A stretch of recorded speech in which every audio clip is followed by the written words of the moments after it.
Hi everyone, I'm Matt. I'm a junior here studying real estate and finance at the Wisconsin School of Business. I'll be taking you on a tour of Grainger Hall today, which is home to the Wisconsin School of Business. It's kind of our small home on a big campus, really great community. So just here to tell you what we have to offer and take you around the School of Business.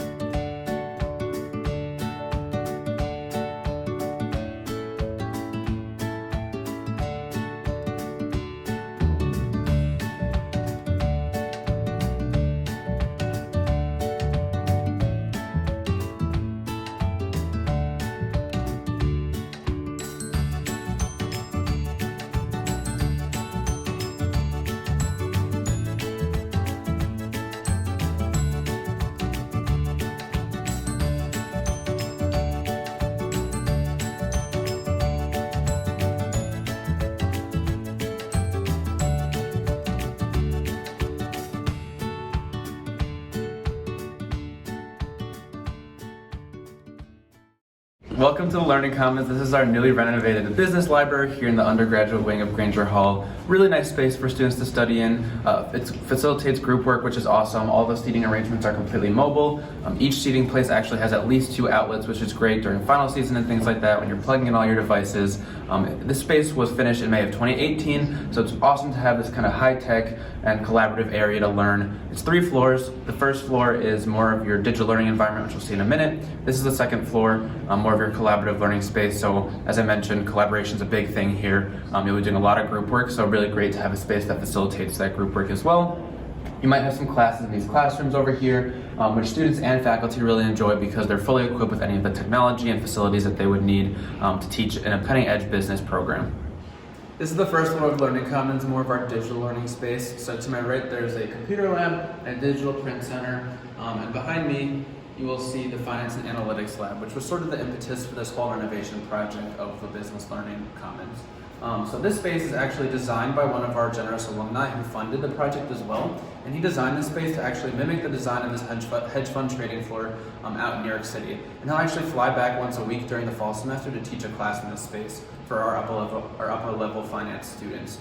So each section is equipped with a Bloomberg terminal, which is an important software used to do corporate securities research on Wall Street, and students can have the first-hand experience using those softwares that can give them the competitive edge going out into the workplace, whether it's in the financial services industry or in some other industry, because we have other softwares like Argus for real estate modeling, Nielsen for our marketing majors, Excel for all of our business majors that are really important for our students to get first-hand experience using that give them a competitive edge when they go out into the workplace.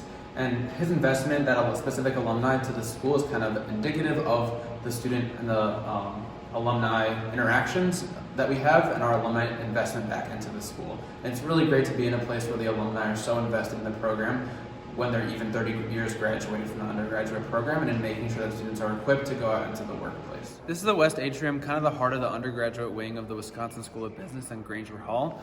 Most of your academic classes line these hallways, and during passing time in between classes, you'll be able to chat with friends. It gets really loud in between classes, and even some companies will come and take over some of these tables over here, entice students to come talk to them about their internships and full-time positions with free food, which is really nice.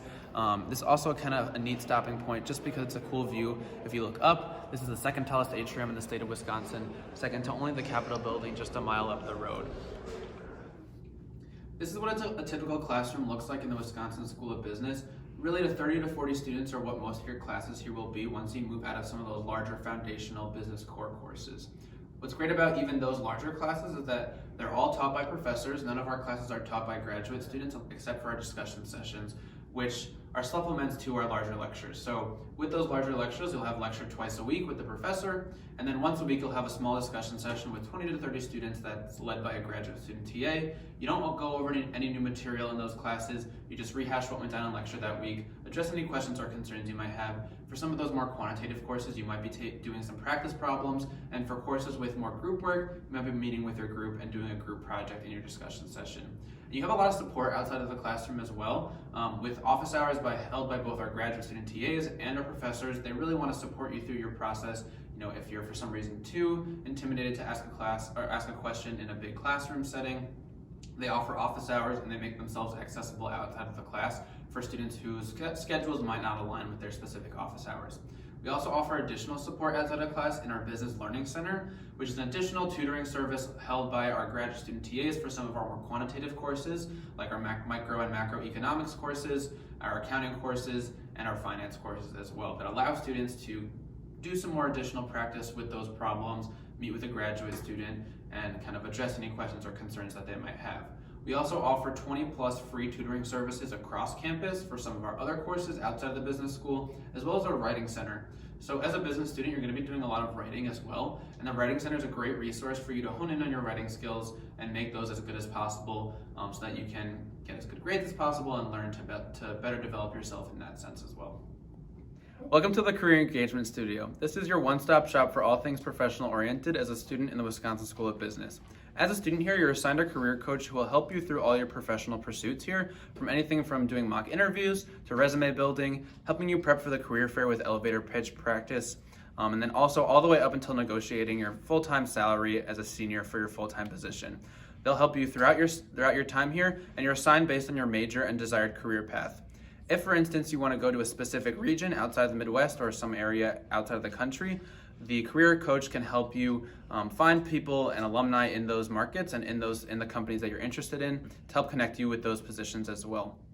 We have a number of career fairs throughout the year, 2 happening for the whole campus in the fall and in the spring. At the beginning of each semester, we have over 550 companies that recruit on campus every year through those outlets. And then we also have some major-based career fairs for some of our more specialized majors, where people in AXI and accounting and real estate, for instance, can access companies that are specifically recruiting on campus for those specific majors, which is really great. This is our career corner in the Career Engagement Studio. A lot of times employers will come here to do employer engagement events and employer relations, so students can have this space to interact with employers in kind of a casual environment and meet with them to talk about internships and full-time positions. Sometimes you might see some free swag here. I've gotten a ton of free water bottles through recruiting and things like that, so it's a really great resource for our students to utilize. And when you come here, you can put your career and job placement on the map over here, which is really nice and kind of a fun addition to the Career Engagement Studio.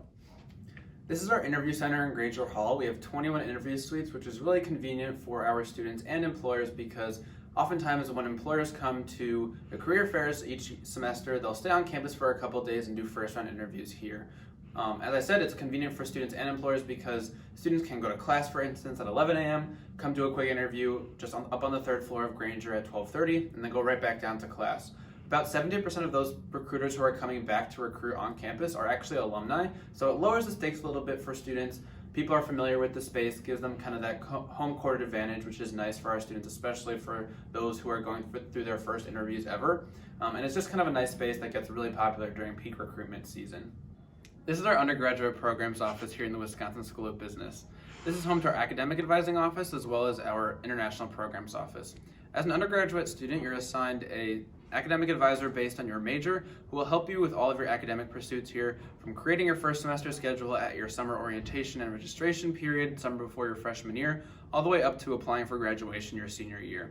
They help additionally with picking classes throughout your 4 years, adding a major, dropping a major, picking up a certificate, or changing a certificate or a major as well. Some of those bigger questions that you need a little bit more time and support with. We also have a peer academic advising team for when you don't have a huge question. They have 10-minute sessions where you can ask other students, typically upperclassmen, who may have taken the class that you're interested in taking, about some of those other questions. For instance, pairing one class with another class, seeing how your workload would be and balancing that as well. So they're good soundboards for that. I also mentioned that this is home to our international programs office, where we have our international programs advisors, both peer and professional, who will help you choose the correct study abroad program that fits your professional experience and professional path, but also your academic experience.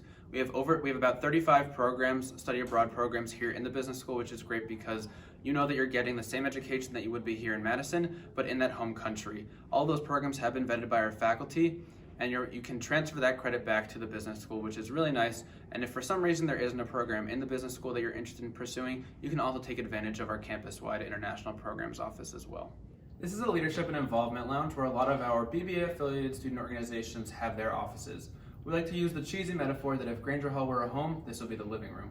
We have the couches. Some students occasionally will like to sleep in here. We also have employers come in and do info sessions and things like that. Sometimes we'll offer free food to students as well, which is kind of nice, especially during recruitment season. But speaking more about our BBA affiliated student organizations, we have just about 50 in the business school, ranging from anything from identity-based organizations like Diverse Leaders of Tomorrow and Women in Business to major-based organizations like Real Estate Club, Finance Investment Society, Actuarial Science Club, and even more from that. We also have general business co-ed business fraternity organizations, which are more based in general professional development, but also have a philanthropy component and a social component as well. These are all opportunities to get leadership roles and make friends in the business school, and we really like to encourage our students to get as involved as possible, and they really like to do that because they're so motivated as well. This is our Capital Cafe, our eatery here in the business school. Really convenient for our students and employers and faculty. They can grab lunch in between classes, meet with students, and have fun with friends. Also, maybe do a coffee chat with an employer or something like that. They serve full service breakfast, lunch, and dinner 5 days a week, Monday through Friday, and kind of soup, salads, and sandwiches and things like that. The food is pretty good and really convenient again, so that students don't have to go to the dining hall on cold days or things like that. You can use your WISC card, which is what you use to pay for food at the dining hall as well. And again, just nice for our students to have that under our roof right here. The last thing I'll point your attention to is our naming wall. So oftentimes we get the question of why we're called the Wisconsin School of Business and why we're not named after a specific person, family, or organization. The thinking behind that was that back in 2007, a group of alumni came together and made what was at the time the largest naming donation in U.S. history for the purpose of having the Wisconsin School of Business be named after the university and the state rather than a specific individual. They wanted to do that to foster a collaborative environment and a community atmosphere, and we want to make sure that we're fostering that collaborative environment amongst our faculty and our students here. We're not a cutthroat school, and we always want to promote that atmosphere to ensure that our students have a happy and healthy time here, that they're learning in the best and most conducive atmosphere to getting those new jobs and getting that experience and those skills.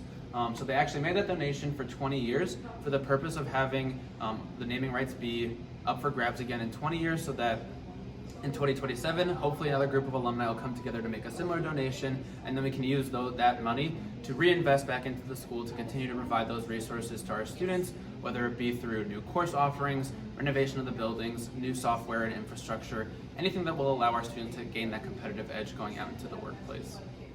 Thank you for taking time out of your day to join us on this tour of the Wisconsin School of Business. We hope to see you soon, and as always, on Wisconsin.